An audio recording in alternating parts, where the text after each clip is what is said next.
Hello, listeners. I'm Kathy Fang with Below the Radar, a knowledge democracy podcast. Below the Radar is recorded on the territories of the Musqueam, Squamish, and Tsleil-Waututh peoples. On this episode of Below the Radar B-Sides, our host Am Johal is joined by Ming Wong, Singapore-born and Berlin-based contemporary artist. Together, they chat about Ming's artistic practice, research into Cantonese opera cinema, his approach to pedagogy, and the advantages of being at the fringe looking in. Enjoy the episode.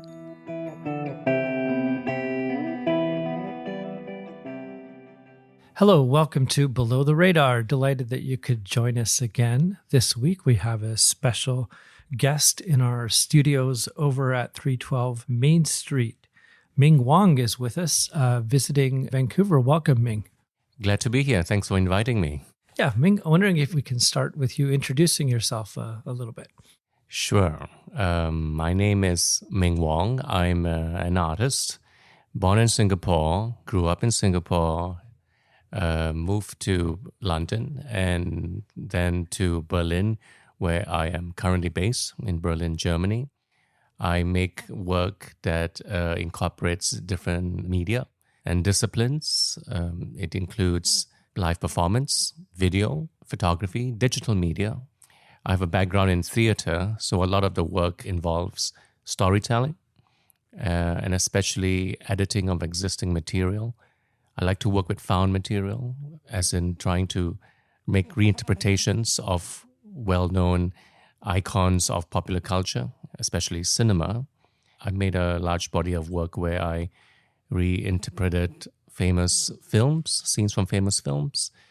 The main motivation is to look at identity, cultural identity, why we are the way we are, how we are represented in the media, how representation is so vital in the way we see ourselves and present ourselves and to foreground our place in the world. And Ming, what brings you to Vancouver right now? I know that you're teaching a little bit at SFU, but you're also here just a little bit last year as well. I came to Vancouver actually to do some research. I have been working on an idea to make a project inspired by Cantonese Opera cinema. And I've been doing research on this for the last decade in Hong Kong and South China. The history involves the trans-Pacific migrations of Chinese immigrants who left China via Hong Kong harbor and came to North America, including Vancouver. But it was in America where they found cinema, where they encountered Hollywood and brought it back to China via their art form. They would go back and make films, but also changed Cantonese opera, inspired by what they had seen, heard, and observed in the US. This led to a period of great innovation in the 30s and 40s, where technology and tradition met, where screen and stage met. It was a really interesting period of time artistically. And somehow all that has kind of faded after a golden period of Cantonese opera cinema in the 50s, early 60s. And I was trying to see if there's a way to recapture that spirit of engagement and of innovation, and especially to kind of express the more complex society that we live in today. But because it was Cantonese opera, and which is something which I only knew not too much about at the time, apart from the external elements of Cantonese opera, I spent some time studying the music, the structures, the history, the traditions, the role it played in society, and was preparing to make a project inspired by that. However, because of how things were evolving in Hong Kong, with the unrest, with the student protests, I decided that I might want to make it somewhere else, not in Hong Kong itself. And Vancouver proved the possibility. So I've been curious to come and have a visit to get an understanding of how Vancouver is in terms of its relation to Hong Kong and to the Chinese diaspora. And so I came here in November for 2 weeks to have a look. I was told that Vancouver was the Hollywood of the North, and that was kind of useful because there was no shortage of people to collaborate with in terms of the actual filmmaking itself. But more interestingly, the history of migrations to Canada, to Vancouver, from South China, from Hong Kong, was quite interesting. That there were waves and different generations of that, and it's still going on. And that I could feel a kind of possibility to work with a group of people who were kind of like me, that were close enough but also distant enough from the source material, from where Cantonese opera, cinema came from Hong Kong, and to be able to have the freedom to actually talk about whatever else I wanted, without getting some of the collaborators into trouble, let's say. Mm-hmm. Have you found Cantonese opera singers in town here? Have you already been in conversation with some? Yes, there's a kind of thriving amateur community here, very much like in Singapore, where I'm from. In fact, my aunt runs a Cantonese opera troupe in Singapore. They're amateur. They all have day jobs. This is something they've been doing as a sideline, as an interest, but also in their desire to keep the tradition alive. And I see the parallel of that here in Hong Kong. I just went to a performance last Saturday in Burnaby.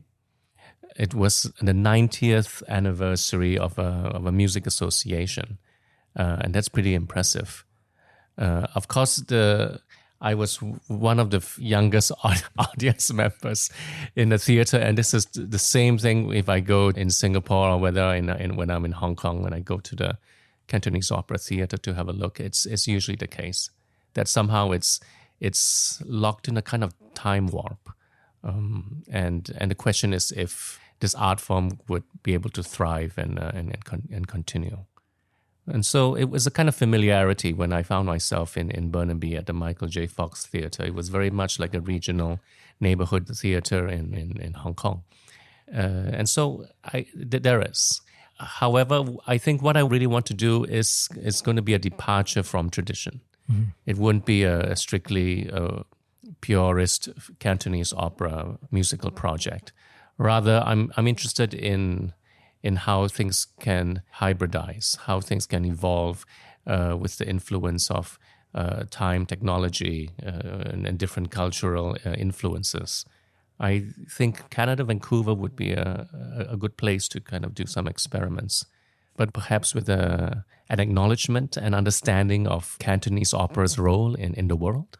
And that's because of the presence of this sector in the population. I used to briefly live at a housing project run by the Chinese Benevolent Association. There were some market rate rental units, which I lived in, and most were seniors' affordable housing units. And the manager of the building, this woman, Rosa, was big into Cantonese opera. She probably still does it. She was probably in the audience where you were at. So I've had a little bit of interaction with the community. I'm wondering if you can speak, Ming, a little bit to sort of your artistic research process. So this is a particular project. You mentioned the project on looking at cinematic moments in film and reenacting them in a different way. And, each project, of course, is very different, has different beginnings, both aesthetically, historically, in different ways. And because a number of students are going to be listening to this as well from SFU or from different artistic disciplines, I'm wondering if you can share a little bit how you approach projects, because things can get overwhelming. There are deadlines that come up, and you have to be kind of put a container around what's possible as you go out to think about a project, and then to dial into the specificity of it in terms of what you're trying to do with the project and the way it's meant to be read, I suppose, in different registers. Sure. I mean, there's various parts to it. I've done what I would consider the obvious forms of research, which means looking into the history, looking at testimonies of and examples of what's gone on before. But when it comes to creative research, what do you actually do with this knowledge? What do you actually want to express that's actually the crux of the matter. And that's the place where I am at the moment. And it's a struggle, but I recognize it as typical. And so I'm not perturbed in the least. But I think to answer this question, I'm going to go the long route so that perhaps it's easier for the listeners to get an understanding of what I'm trying to do, why I'm doing what I'm doing. As I said, I grew up in Singapore in the 70s, and I'm third generation Chinese Singaporean. My grandparents migrated from South China. They were all Cantonese. So Cantonese was spoken at home, but in school we learned Mandarin. So it was kind of a standardized Chinese that we learned in school, which then made my Mandarin better than my Cantonese. However, I've always been curious about one's cultural identity, about our roots, and this is where it all stems from. To understand where I came from as a young man.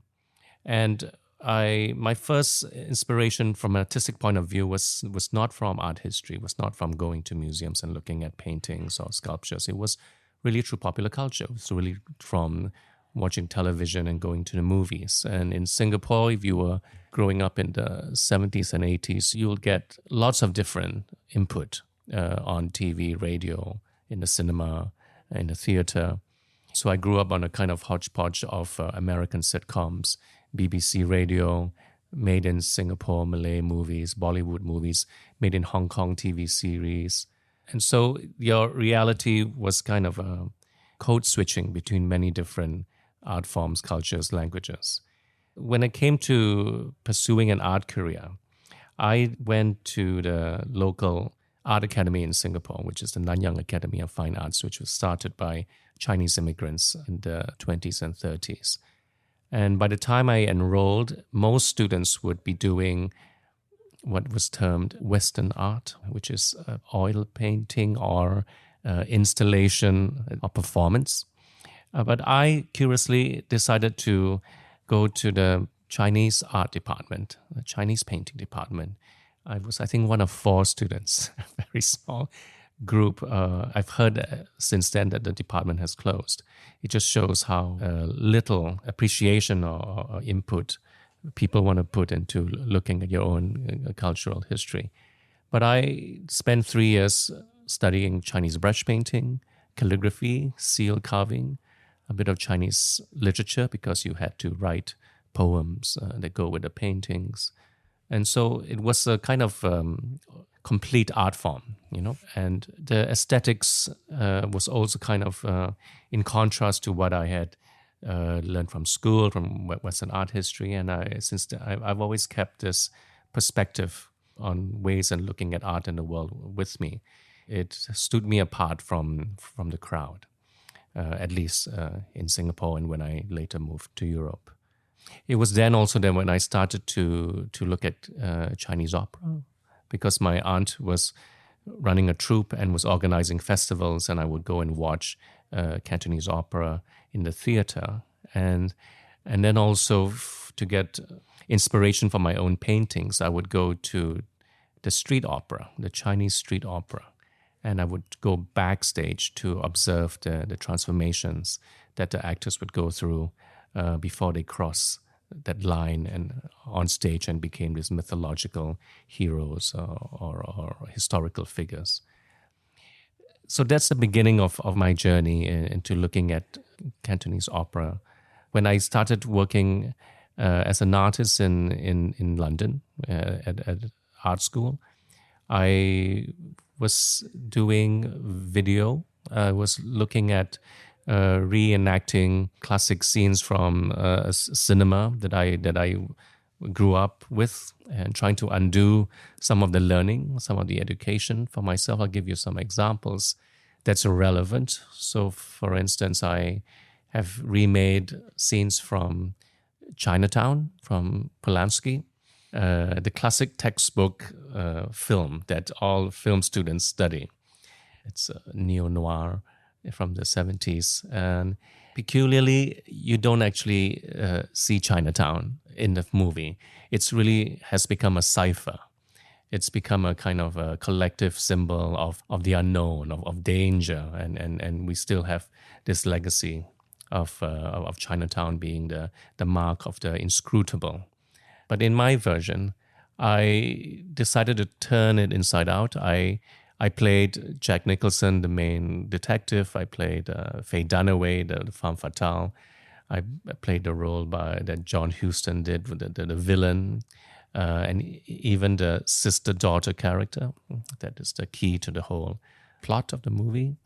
And so, in this sense, when you watch my version, which I call Making Chinatown, it was shot. It looked very close to the original. The backdrops, the costumes, even the extras, except that the identity of the protagonists were Chinese, and so it kind of brought a kind of instability to what you thought you knew about cinema history, about the film itself. It brought back a kind of it was like a slap in your face. It was like a mirror has been brought up close now to look at this collective idea of what the Chinese represents, what Chinatown represents. I think this became a kind of recurring theme in my work to understand what the term Chinese means, because it kind of means a bit of everything and then nothing at the same time, and how this is leading to so much tension, and if you're using it just in the English language, let's put it that way, or if there are other terms that need to be brought in order to kind of make things clearer. I'm not a political scientist. I'm not an activist. I'm an artist, and I do it in ways which uses storytelling and taking symbols which are known to most people, and kind of using that to kind of like open up different possibilities at looking at identity. I want to ask you about this notion. You mentioned the word code switching, having lived in London and then Berlin, like these shifts and changes as you visit and meet with other art communities, geographically different countries that are different, but also kind of what gets read, how you work, all of those kinds of things. And I'm wondering if you can speak a little bit to kind of the challenges and the openings of moving to new places to build out the work that you're doing. And if you could maybe share as well some of the residencies that you've done in terms of the importance they've played in being able to develop your work and practice. Yes, I've lived in the UK, in London. This is where I did my master's, and then I lived there for almost 10 years before I moved to Berlin in Germany, where I am currently based. So I moved from Singapore in my 20s, and when I moved to London. And that's actually an interesting period of time where I could look back at my growing up in Singapore with a distant eye, and to become what I think was a situation of living as an ethnic minority in the UK, and what that means as an artist. And this is particular to the period of time that I was there. This was the 90s and early noughties. It's the period of time as well where cultural diversity was promoted, as well as in the visual arts. And what that filters down to is a kind of profiling of artists, of how the Arts Council gives out its funds. And so I was very, very aware of how the racial politics was being used in terms of UK's agenda for its arts and culture. And I remember one of the early projects I did was taking the cultural diversity monitoring forms that comes with all grant applications and ticking all the boxes of categories where they were trying to identify the person who was applying for the grant. So I made a mock Agatha Christie whodunit film that was cast by all of these different ethnic categories. And I went to look for actors who could do English with different accents. So with a received pronunciation, which really is an artificial accent, as well as a foreign accent that is associated with their own cultural heritage. So I had Black African, Afro-Caribbean, I had East Asian, I had South Asian, I had Mediterranean, I had Middle Eastern, Irish, I had Jewish, quite a few. And it was a project about identity, where the identities of these different suspects of who was the so-called guilty party was really destabilized by how they spoke, veering from very, very English, almost overly English, to very foreign. So this really marked a time in London where I was getting work ostensibly because I was a visible ethnic minority artist and getting grants through that. It kind of colored the kind of work that I was doing, I was able to do. And that was kind of limiting in a way, of course. And one of the reasons why I decided to stay on in Berlin when I went there to do a residency at the Künstlerhaus Bethanien, I found myself working under different conditions, that there wasn't this post-colonial hangover, this cloud that kind of followed me as an artist. It was a different cloud. I discovered later on, a much more different cloud. A cloud Berlin is cloudy in different ways. different kind of cloud. But at that moment, it was kind of release. And also, I wanted to mention as well, this was a time where China was really opening up. There was great interest in engaging with art and culture and artists coming from mainland China. And there were a lot of exhibitions and interests in showcasing artists who were Chinese. And this was a time when I discovered that I was also not Chinese enough because I wasn't from mainland China. And so, being subjected to all these different ways of pigeonholing was very much present in my early years as an artist. I went to Germany, and of course, I sort of preferred to have this situation where people didn't have that much knowledge about that part of the world. You were a complete stranger instead of having preconceptions of where you were and who you were.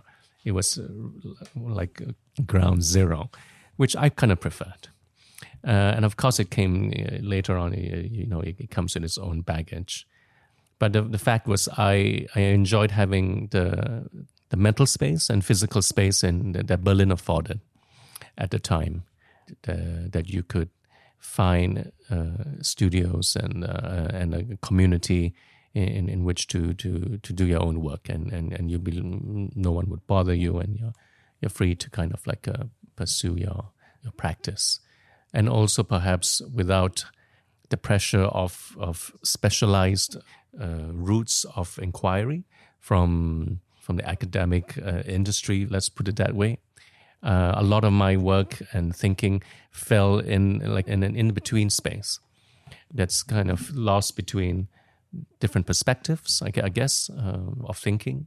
Remember that a lot of my early references were actually from Chinese art and aesthetics. And so I kind of was veering between two different codes of art making, of art theories.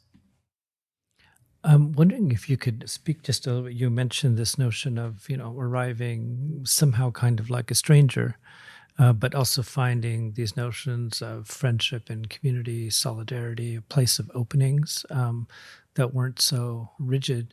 But of course, time moves on and those things change as well. Over time, new clouds emerge. and I certainly visited Berlin in that time period that you speak of. It's become a kind of a different kind of context with the political changes as in the UK. I'm wondering how it lands down in terms of the art communities and how that impacts the openings of the work, because the German situation has changed quite substantially as well. Mm-hmm. Mm-hmm. Mm-hmm. There was something that happened in my transition from living in London to living in Germany, which is my participation in the Venice Biennale, which is the Olympics of art, as they say. And so in 2009, I had the privilege and opportunity to represent Singapore at the Venice Biennale in the Singapore Pavilion. And I took that as a chance to show the world what Singapore was and how it influences my work, why I do what I do. And I use that as a platform to showcase the cinematic heritage of Singapore, where it used to be a multicultural industry of film workers coming from various cultural backgrounds in the name of cinema. It was a situation where you had Chinese film producers who had the money and who opened studios to produce films. They hired film directors and cameramen, industry workers, film workers from India. And the actors, performers were from the local Malay theater and dance communities. And they were making films that referenced Hollywood, European cinema, Japanese cinema, Bollywood, of course. And it was a kind of thriving film industry in Southeast Asia, based in Singapore, that kind of fizzled out by the late 60s, early 70s. It was a multicultural, multilingual kind of industry, very rich, and I kind of showcased this at the Venice Biennale, in addition to some of the installations of my own work, where I interpreted famous films, where I myself or actors had to speak a different language or play a different gender, nationality, etc. So this kind of was a turning point for myself as an artist. It also was it happened after my residency at the Kunstlerhaus Britannien in Berlin. And so I entered a phase where I was exhibiting quite a lot internationally, where Berlin was home base. This was a kind of, I would say, one of the more enjoyable periods of my life as an artist. There was a great community in Berlin of curators, artists, writers, also musicians and collaborators. And this became more difficult over the years as gentrification took hold in Berlin. And it was during this time I was also starting my research in Hong Kong. So I would go to Hong Kong at least once or twice a year, starting from 2010 onwards.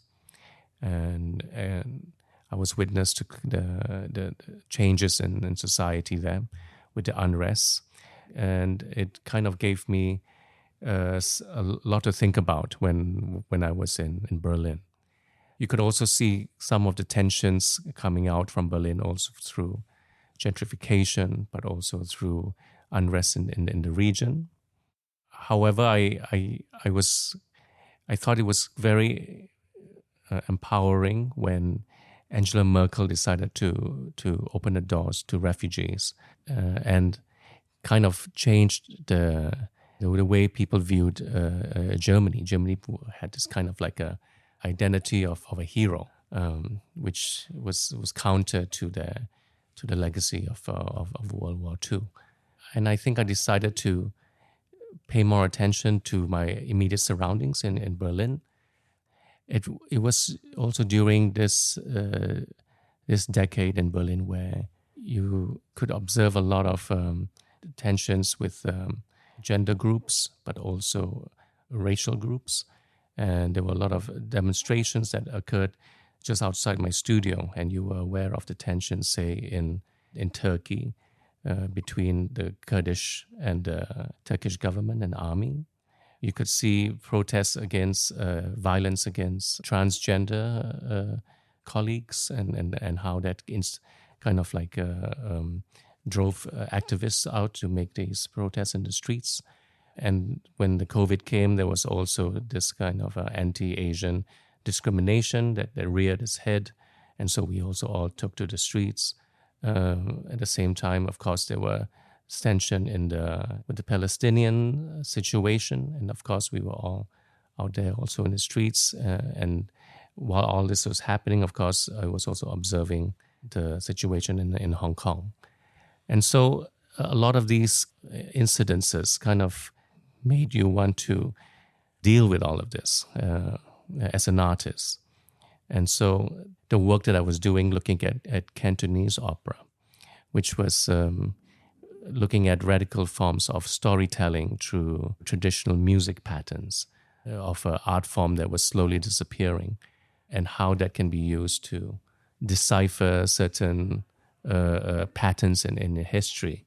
Because the other aspect of the research that I unearthed was the constant suppression of Cantonese identity in the past centuries from the central government, in terms of the Cantonese opera being banned for a certain time in the late 19th century, and also the banning of Cantonese language cinema in the 30s. And so all of this kind of accumulated in my head, in my research. It made for a very kind of confusing time. And so during COVID, I took the opportunity to stand back and have a good think about what the next step was in terms of the practice. And I decided that I wanted to make a work which is a kind of speculative, fictional Cantonese opera cinema project that tries to recapture that sense of innovation from the 30s and 40s in order to reimagine a space of cultural persistence and survival in the future. But this culture isn't just about Cantonese identity. I think it's a combination of diasporic, cosmopolitan Chinese identity, which isn't very well noted or acknowledged in the world, and also an expression of gender fluidity, which I think I personally would like to kind of speak out for. And so I had an idea to make something which is kind of like a version of Orlando, right? But set in the world of the history of Cantonese opera. Yeah, I was going to ask you a little bit about the kind of freedom or agency that comes from being an artist with mobility in doing work in different settings, different geographies. And both, there's a challenge of building relationships on the ground. There's the ethics from coming from elsewhere and how to build community or building aesthetically around a project. And wondering, how you approach that ability, because also what an artist can bring is the outside eye as well, in terms of bringing something else out in the community than if you were maybe embedded within it, and real openings that come across that way. But wondering if you could share, given the nature of your work, traveling and being situated in different places. Mm-hmm. Mm-hmm. So as an artist interested in the Chinese diaspora, I have in the past tried to trace some of these routes, say the trans-Pacific crossings between Hong Kong and the west coast of North America, which is one of the reasons why I'm here in Vancouver. But also I wanted to map out earlier routes of movements, of people, of civilizations. This takes me back to the Pearl River Delta, which is where Hong Kong and South China, where my grandparents and ancestors came from. And it turns out that when I was doing research into the history of Cantonese opera, there was a very fascinating history relating to how these opera troupes would travel in ships, in boats, which was at the time painted red. They were called red boats. If you say red boats, it's synonymous with Cantonese opera in that part of the world. And the research in trying to look at what's going to happen in the future somehow pointed back to the past. So the problems we have with the environment and our relationship with nature, that's somehow returning back to an earlier form of knowledge and societal patterns of living and of co-working. In recent years as well, I've been wearing another hat, which is the hat of a Southeast Asian artist. It's emerged again now that because I'm from Singapore, that people are interested in that. And I've been traveling, since I've been traveling to Singapore yearly, I've also started to kind of think about the role of Southeast Asia and these roots. There are, of course, ancient trade sea routes that link most of Southeast Asia and East Asia to Australia, across the Pacific to Hawaii and further. This somehow, I think, would play a part in my thinking about speculative fiction, Cantonese opera.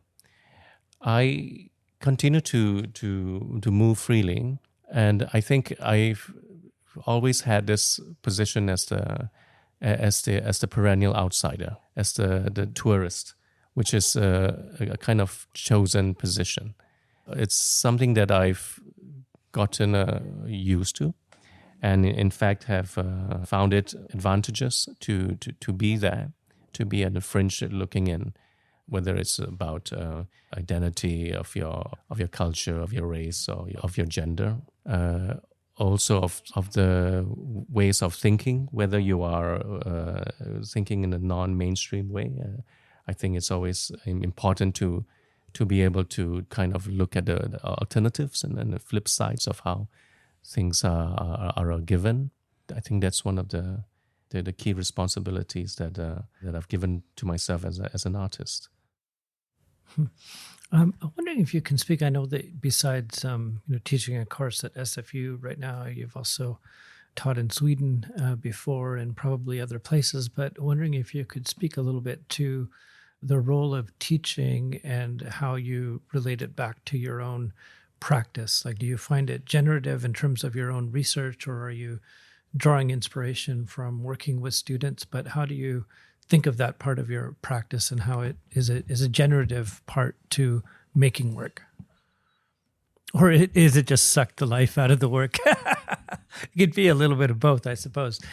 Well, I have mixed feelings about teaching.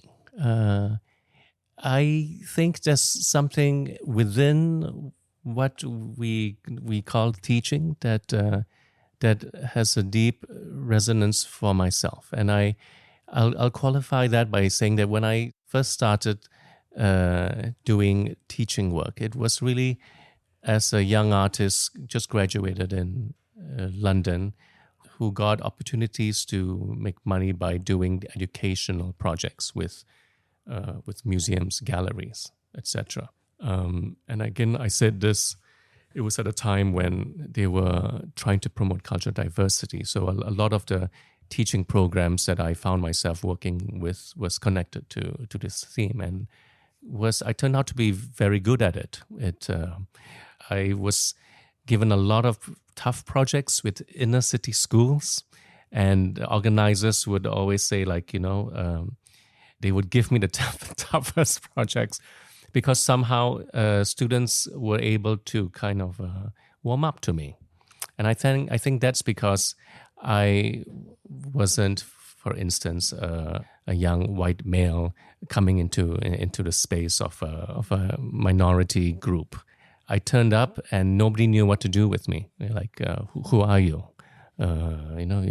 It looks Asian and it's not a bit queer, and and I use this as my strength. I would use this to kind of like a surprise, use the element of surprise to kind of like get the students to pay attention and to follow me on a what is a kind of journey. And I guess because of my skills in mimicry and in pretending to be other people, I did a lot of mirroring. Like I would get down on the same level as, say, a group of Jamaican youth or students who had attention deficit problems, that I would go to the level and be able to connect with them. I think this is something that I have, this instinctive empathy. I think I've grown to realize. And so this is how I started making projects of outreach, of reaching new audiences, young audiences, people who were not perhaps familiar with art. This was kind of like where I started with years of experience doing this. And later on, as my own kind of artistic practice developed, I had opportunities to do artist talks, and I would be visiting artists and do lectures and give tutorials at various universities around the world, I would add. And I would find ways to connect with whatever's happening in that particular place, or through popular culture that's coming from where I'm visiting. It's kind of a practice I do wherever I visit. I look into the history of cinema and the history of pop culture in that place, and by surprising people, by mimicking or emulating some of these iconic moments, it's as a form of disarming your subject, your whoever you're with. And I talk so much about this, but I used exactly the same tools when I work with a group of master students at university level. It's not such a far distance from a basic kind of human to human interaction. I see teaching also as a two-way street. That I always emphasize that I'm not there to teach them anything. I'm just maybe there to guide the young artists on their journey. It's only because I've been doing it a bit longer than they have that I just kind of act as a guide. But I see it as a two-way conversation, that whatever they gave me, I would digest it and I would return it to them with a different face, with a different outlook. And I think this is key to opening up ways of thinking, especially when you're a younger artist and trying to define things for yourselves. I think the key to true knowledge is to not just accept things as a given, but to destabilize things, to break things up, and to be able to question rather than to make a statement. I was going to break the fourth wall here for a second, and I know Kathy's been auditing your class here, so I'm going to hand over the microphone to see if she's got some questions to throw out. Oh my gosh. Hello. Hi, Kathy. Hi, Ming. I guess just to swing back to reenactment and the subject of reenactment, which is what the class is about, I was wondering if you wanted to talk about the connection to theater as well, and through reenactment, this performance of self and of other, and also like a subversion of self, and how that influences the way that you think about reenactment, and what that does to yourself as well when you embody these characters. Yeah. Okay, there's many questions in that.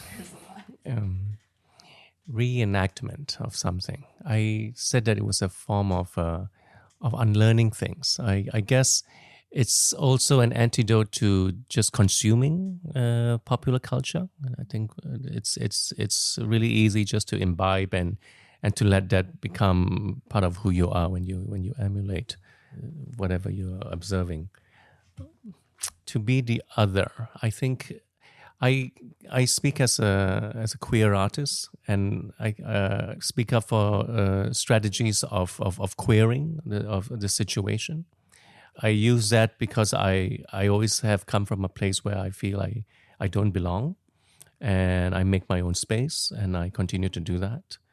And I think it's within that there are strategies that could be applicable and of use to anybody. You don't have to be queer or to be similar to who I am in order to find some insight into that. I think also by doing this, you gain a sense of radical empathy, that if you put yourself in the shoes of some character who is the total opposite of you, and I mean totally, so a complete miscasting of your own abilities to the point where you are almost unable to do this task, let's say to the challenge of having to do a role in a foreign language, or to do it in a way where you are completely the wrong physical type, whether it's size, color, gender, etc. It forces one to do this kind of boundary crossing, which I think is key to a lot of problem solving. To be able to understand the gaps and to have the desire and attempt to try and cross these gaps. Some of the inherent kind of like experiences and skills that I have picked up when trying to make these reenactments. I mentioned again that radical storytelling is all that is part of the practice. I spent a lot of time selecting scenes or moments in pop culture or certain figures in pop culture in order to kind of make these reenactments. A lot of it is to find potentialities of change in say the character's part in the story, for example, or acting on a character's desire to be different. I think that there's a lot of effort that's spent to kind of find a moment or a character where by reenacting and by changing it, you understand the bigger repercussions that happens because of the change in this character. I don't know whether that makes sense when I speak about it. It sounds a bit abstract.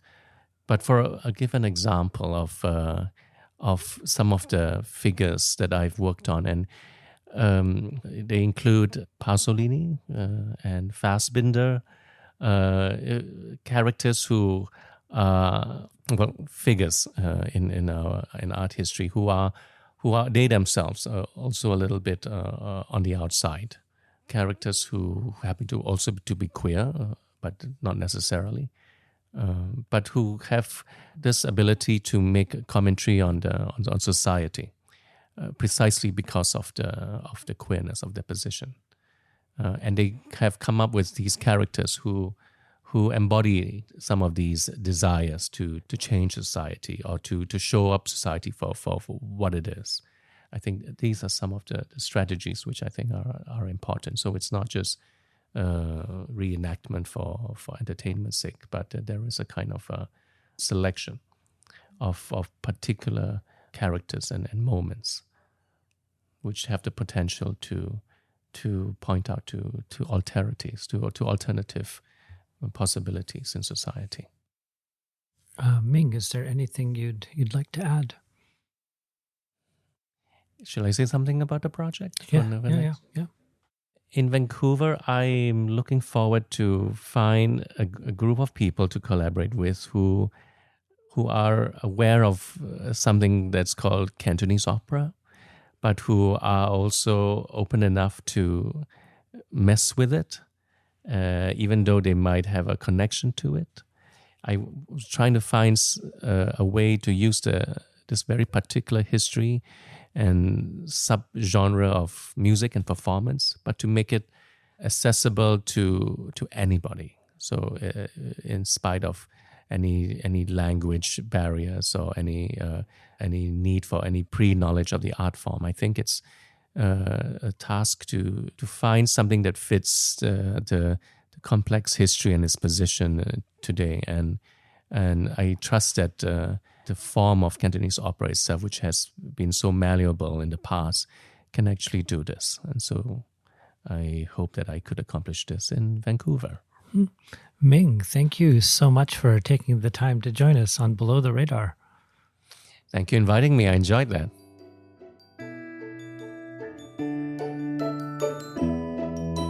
Below the Radar is a knowledge democracy podcast originally created by SFU's Vancity Office of Community Engagement.